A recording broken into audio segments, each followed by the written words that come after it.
आता पाहूया 36 जिल्हे 50 बातम्या।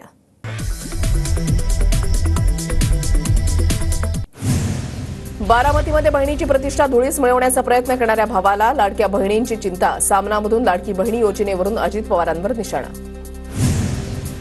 वटपौर्णिमेच्या पूजेला ड्रेस घातलेल्या महिलांनी जाऊ नये, संभाजी भिडे यांचं पुन्हा एकदा वादग्रस्त विधान।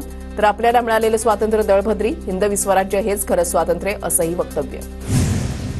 मनोहर भिडेंनी महिलांनी कसं राहायचंय शिकू नये, भिडेंच्या वक्तव्यावर राष्ट्रद्रोहाचा गुन्हा दाखल झाला पाहिजे, पुणे शहर काँग्रेस पदाधिकारी संगीता तिवारी यांची मागणी। आपल्याला मिळालेलं स्वातंत्र्य हे दळभद्री स्वातंत्र्य आहे, हिंदवी स्वराज्य हेच खरं स्वातंत्र्य, संभाजी भिडेंचं वादग्रस्त विधान। भिडेंच्या वक्तव्यावर टिप्पणी करणं म्हणजे वादाला तोंड फोडणं, भिडेंच्या वादग्रस्त वक्तव्यावर चंद्रकांत पाटलांची प्रतिक्रिया। परळीमधल्या सरपंच गोळीबार आणि हत्या प्रकरणी सरपंच बापू आंधळेंचा मृतदेह घेऊन पोलीस ठाण्याबाहेर ठिय्या, आरोपी फरार असल्यानं मृत बापू आंधळेंचे नातेवाईक आक्रमक।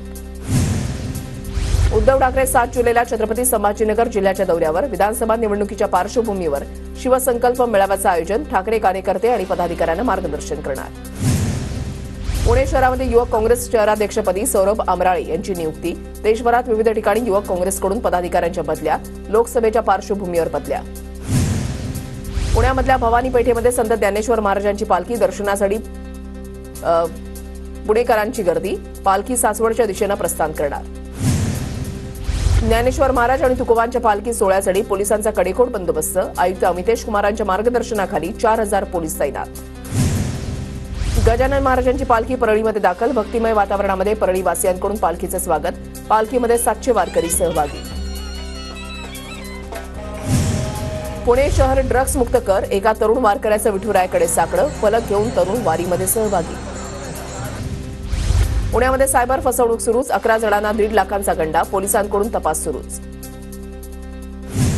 नागपूरमध्ये पुन्हा हिट अँड रनची घटना, एमआयडीसी पोलीस हद्दीमध्ये भरधाव कारची दुचाकीला धडक, अपघातानंतर कार चालक कार सोडून फरार, अपघातामध्ये 3 जण जखमी।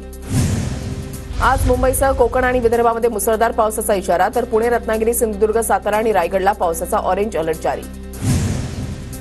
नागपूरमध्ये गेल्या 10 वर्षांमध्ये दुसऱ्यांदा जून महिन्यामध्ये सर्वात कमी पाऊस, नागपूरमध्ये यंदा 126.9 मिलीमीटर पावसाची नोंद।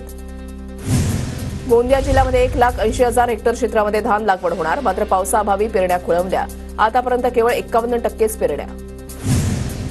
वाशिम जिल्ह्यामध्ये दमदार पावसाची हजेरी, मानोरा, मालेगाव, मंगळूरपीर आणि रिसोडमध्ये जोरदार पाऊस, शेतकऱ्यांमध्ये आनंदाचं वातावरण।